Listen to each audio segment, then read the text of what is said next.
Thank you for taking the time to consider how we might best use various media to bring the wonderfully exciting new fragrance life to the American shopper.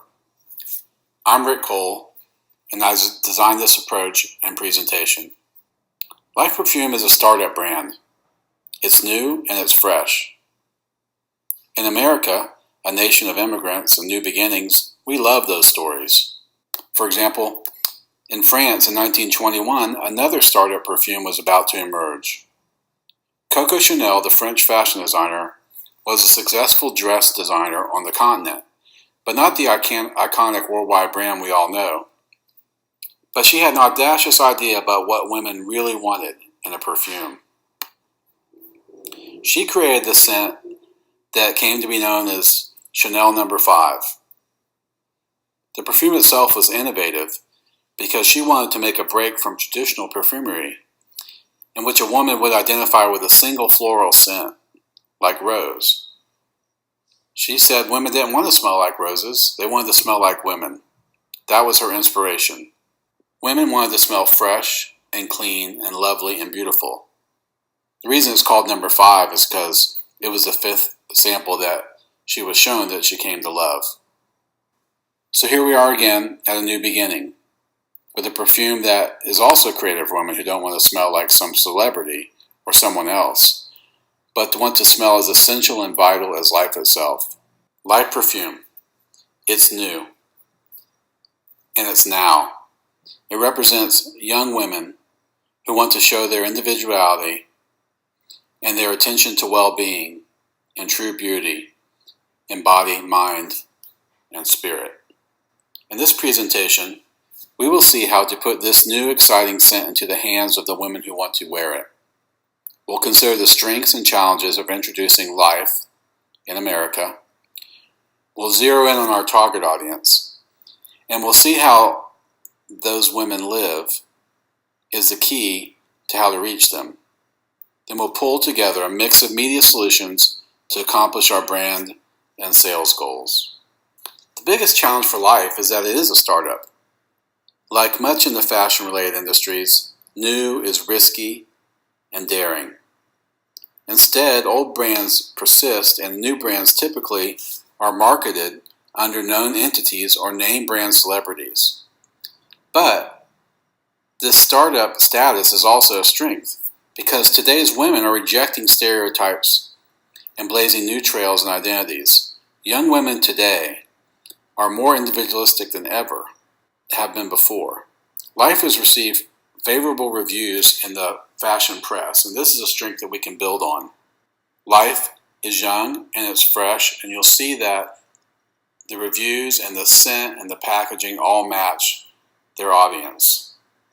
Finally, the goals for Life are real and necessary sales goals. This isn't a branding exercise. It's a startup. It needs to make money. It's not funded by some large multinational fashion house. So we're got our eyes on those goals, and we're going to accomplish them through our strategy. This is our buyer for Life.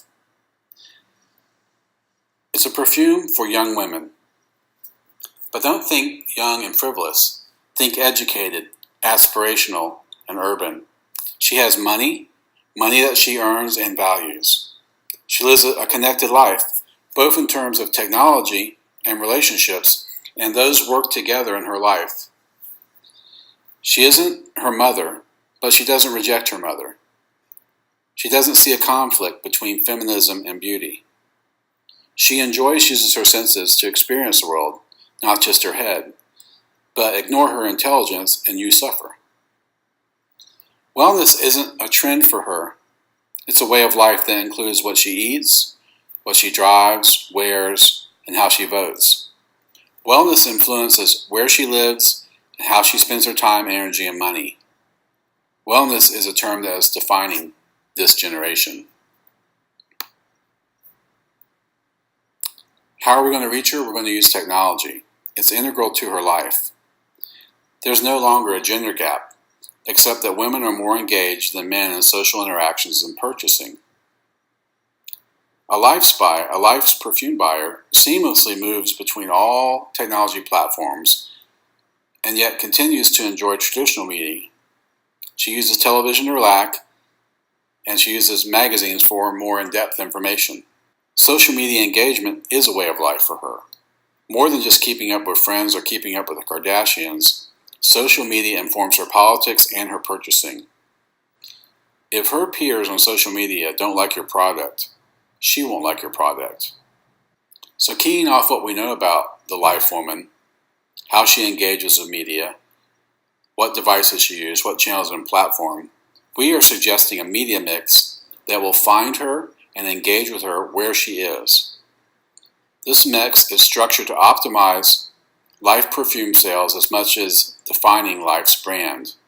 You'll see that we are top heavy in social media, web ads, and out-of-home advertising, and less so in print and television. That is because we are less interested in branding and more interested in point of sale and direct contact marketing. Let's go into that a little more depth.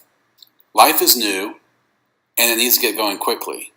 High concept branding is not an option. We'll brand Life as we market to sell it. To do that, we're going to spend more where an immediate purchase is available than we will where one isn't. We will de-emphasize print and television advertising, with some exceptions, because they offer very passive media experience and little opportunity to buy on the spot. Whereas web, social media, and out-of-home advertising can be configured to have a purchase only 1 or 2 clicks or a few steps away. These media are more influential, more convenient, and more actionable. Those are things that our client likes, and so they suit her lifestyle and her media habits. Though we're emphasizing sales over brand awareness, we do suggest some targeted ads in fashion and women's health. These ads can be coordinated with digital marketing campaigns to raise product awareness among our specific target audience. On the downside, magazines take a long time to develop an ad and they're costly, but they last a long time after the issue is printed. Therefore, it is optimal to create the ads that carry enduring themes, ones that Life will be using for years to come. The pro sides of print are obvious. Niche. You can get a magazine directly aimed at a very particular young woman. They have this long shelf life, and as you know, we've already looked at, these young women still use print magazines for more in-depth learning about a subject matter. We suggest that we use target in fashion magazines, but also in health-related magazines, as we see here with Marie Claire and Shape and Elle. Likewise, television has a lot of pros in the sense that it reaches everyone, and it carries over into like this larger conversation, the national conversation still in America, even though it's influenced by social media and the internet and other things, it's still largely what happens on television. But it takes a very large budget to really move the needle on a television. So it's not really the best medium for startups in general, and startups for fashion in particular struggle. It's too expensive, the space is very cluttered with all kinds of different messages, and the audience is less on target than in other media where they're going to look at. That being said, we do see a role for television around very particular events. First, the 2 big purchasing seasons for fragrances, which are Christmas and Valentine's Day. Those holidays provide a platform for reaching beyond our target market to those who buy them, our target audience, gifts, so their boyfriends and their parents and their loved ones. The second is around high glamour events with large female audiences like the Grammys. These have always provided an appeal of glamour and glitz and stardom, and even though our audience doesn't fully want to follow in those footsteps as far as copying the stars, they still enjoy this kind of, entertainment candy, and it's a great place to put our ads for life to make them more aware of our product and our brand. Out-of-home signage is really, you may have been surprised to see how much we're pushing this in our plan, but it's a great choice for Life Perfume. On the plus side, it checks a lot of the boxes of our customer as far as how they view the world. It's urban. The majority of our young women in our target audience, they're making money, they're educated, and they live in urban environments. And this kind of signage can be strategically placed in ways around their life so that they see that more and more as they go throughout their day. It's also very interactive, more and more so. You have ways to connect using your smartphone, as you see in this picture, with the message that's on the sign. The sign can be changed from time to time. It can offer sales. It can be coordinated with other media pushes. It can be conveniently placed very near a point of sale, and that is really our main strategy, as we'll see later with this. But we stress putting them at the point of sale in malls and shopping areas. It has a reasonable cost, a very short turnaround for getting a campaign up and going. And the messages, again, because of the short turnaround, they can evolve over time. We see something's working in one location, we can try to stress that for another location. So it's a great choice. There are some negatives, and they include, it's limited exposure and limited in your ability to target exactly who sees it. I mean, it's not, you can't control who's on the train or at the mall, but you can guess by what store it is if you can get certain placement, a department store that sells your product or perfume boutique. We see our placement in two really well-focused targeted areas. The first is around what we would call wellness centers. These are places where there are gyms, yoga studios, parks, places where young women go to be active and fit and enjoy life.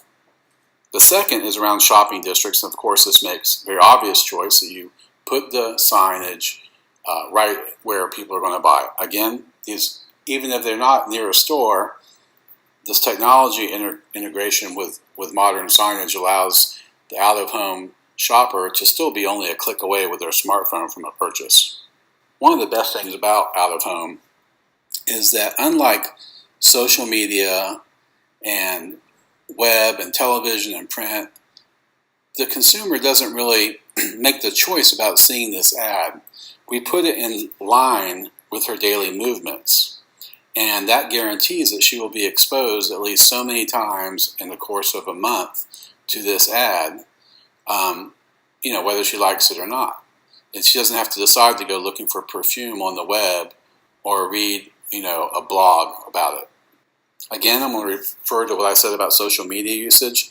It's less an event for a young woman in our demographic and more of a lifestyle.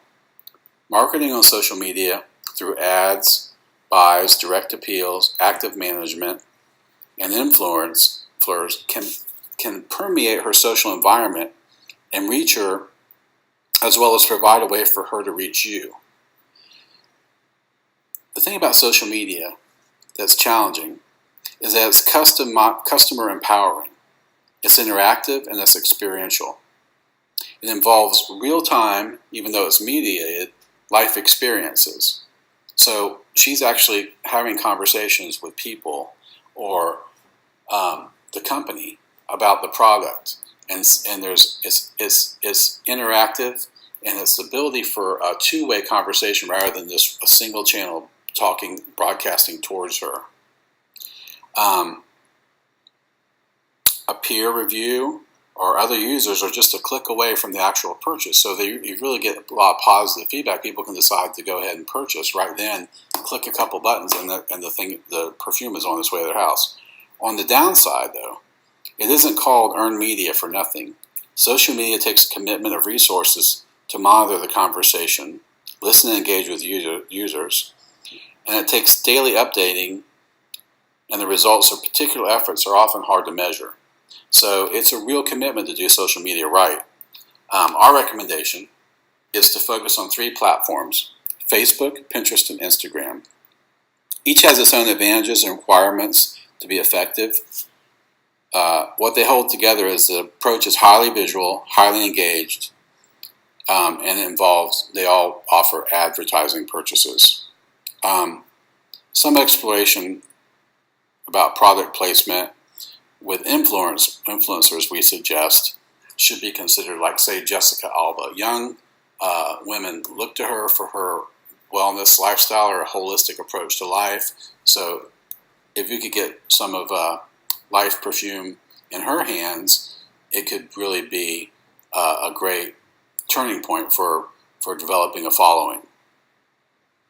Again, these kind of commitments to social media, they take a lot of cultivation, they're long-term, and they're constantly evolving, but over time, we believe that they will pay off, and actually we expect the reputation to grow in life, and that the more resources will be moved from the 15% that we initially propose.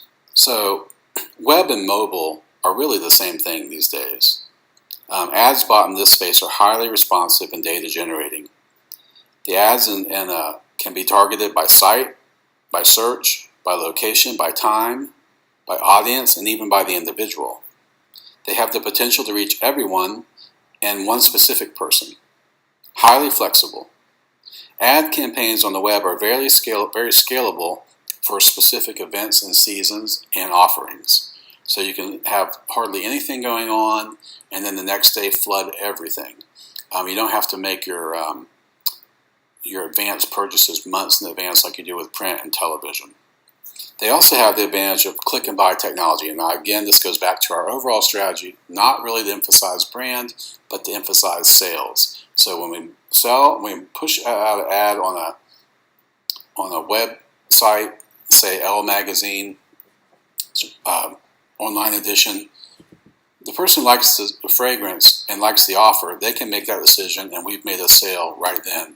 That's highly valuable and essential to our budgeting.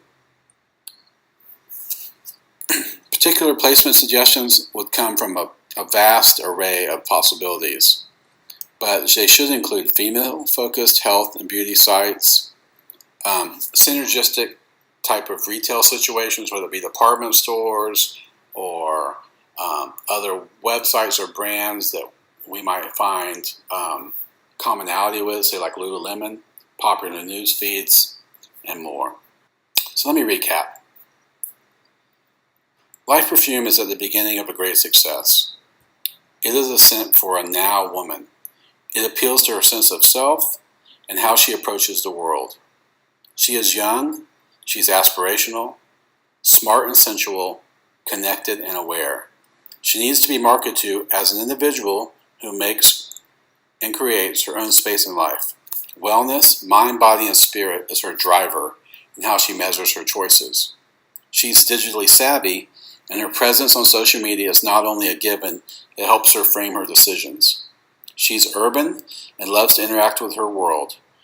She doesn't wholesale reject the old glamour industries, but she doesn't think of them as her touchstone. She's smart and she is beautiful, and there's no contradiction. We reach her through interactive communication techniques and media that are close to or actually facilitate sales. We do some branding, but it is a byproduct of driving sales. The brand must carry its own weight. We stress web, mobile, and carefully placed out-of-home advertising that together account for a little more than half of our budget. The other 45% is divided amongst social media, television, and print. Of these, social is the most important. And as life becomes more well-known, it will require additional resources in social media. This is our plan, and it will work. I'm sure you have questions about this approach, and we can plan to meet again to talk about your ideas, the costs, and more specifics. How does Tuesday work for you? Thanks again for choosing to speak with us. We're honored to work with you and for you.